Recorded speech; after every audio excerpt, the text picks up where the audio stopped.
बातमी सिंधुदुर्गमधून आहे। कुडाळ तालुक्यात चक्रीवादळानं तडाखा बसलाय। निवजे गावात वादळामुळे नुकसान झालेलं आहे। भात शेती जमीनदोस्त झाली आहे। कुडाळ तालुक्यातील निवजे गावात अचानक आलेल्या एका शक्तिशाली चक्रीवादळामुळे मोठं नुकसान झालंय। या वादळाचा तडाखा इतका मोठा होता की यात किमान 3 कुटुंबांचं घरांचं नुकसान झालंय। गावातील भात शेती संपूर्णपणे जमीनदोस्त झाली आहे। प्रशासनानं तातडीनं नुकसानीचे पंचनामे करून बाधितांना योग्य ती मदत करावी अशी मागणी ग्रामस्थ करतायत। अचानक आलेल्या या चक्रीवादळामुळे निवजे गावातील नागरिकांमध्ये भीतीचं वातावरण पसरलंय।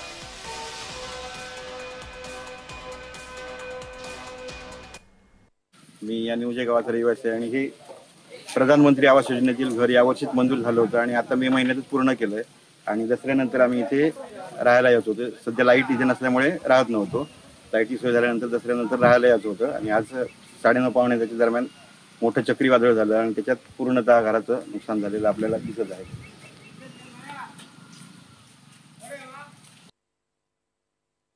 फिरत वादळ जे गुराखी होते ते घाबरले की कुठून काय येतो, असं जसा रेल्वे सुसाट धावते तसा मोठा असा आवाजच फक्त आधी येत होता आणि धुराचे लोट फक्त वर दिसत होते आणि त्यात आम्ही खाली बसलो जमिनीला लेटून आणि त्याच्यामुळे आम्ही काही त्याचे डोळे वगैरे आपण झाकून घेतले पूर्णतः आणि पाहिलं तर थोड्या वेळाने की ते घराचे पत्रे वगैरे वर गेलेले दिसायला लागले।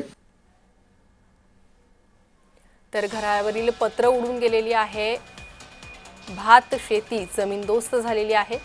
कुडाळमध्ये या चक्रीवादळाचा तडाखा नागरिकांना बसलेला आहे। तर नव्यानेच बांधकाम सुरू असलेल्या घरावरील पत्रे हे उडून गेली आहे।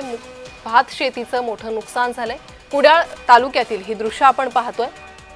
शक्तिशाली चक्रीवादळाचा तडाखा निवजे गावाला बसलेला आहे आणि या वादळामुळे प्रचंड नुकसान झालेलं आहे। त्यामुळे गावकरी आता मदतीची मागणी करतात।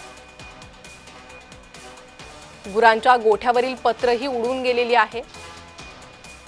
अचानक आलेल्या या चक्रीवादळामुळे नागरिक भयभीत झाले होते।